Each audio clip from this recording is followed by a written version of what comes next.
True stage presence means people feel that you are talking directly to them as an individual, not to a group, but to them. And here is how you can make that connection. Use eye contact and talk to an individual for a little bit of a moment. Deliver one sentence or one idea to them, then switch your eye contact to somebody else. Deliver one idea or one sentence to them, then maybe somebody over there.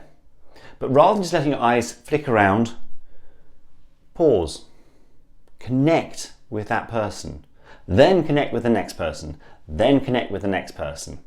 Yes, between those you are going to just make sure that you're looking around the room. I'd also try not to just talk to the people who are smiling at you or who are really trying to seek engagement. Look for the people who maybe are looking disengaged and make it your challenge to connect with them. So just a glance out, a glance down, glance up, talk to somebody, then bring your eye line back. Use relatable stories. Use anecdotes about yourself. Make it clear that we're all in this together. This isn't me, the presenter, and you, the audience. This is a shared experience. This is almost a conversation. Okay, it's a slightly one-sided conversation, but we're all here together. So personal stories, things that have happened to you. Don't have to be big and dramatic, can be really quite everyday. And in fact, people really respond to other people having the same everyday experiences as them. If, for instance, it's very warm in the room, you can always say, oh, welcome to the sauna. Is it me? Do we just take all our clothes off? If it's cold, welcome to the fridge. Please huddle together for warmth. If you can vocalize and say what everybody else is thinking, oh, it's hot in here, or oh, it's cold in here, or oh, it's chucking it down with rain out there, or oh, did everybody see the match last night?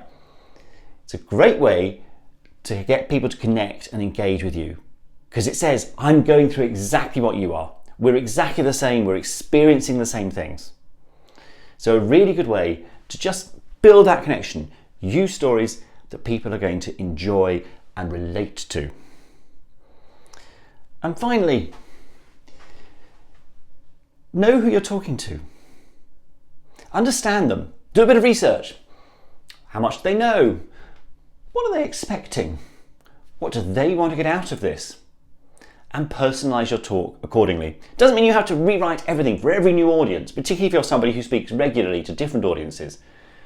But just a little bit of personalization at the beginning and at the end of your presentation will really help to make an emotional connection. I'd also say, talk in the first person and talk in plural. I, we, together, our experience. We all feel this, rather than I do this or you should do that. It's actually very distancing. So lots of ideas there for you to connect with your audience, to really seek that engagement that will give you stage presence. So finally, in the next video, I'm going to talk about how you can rehearse, practice, and develop your stage presence. Like and subscribe to make sure you don't miss it.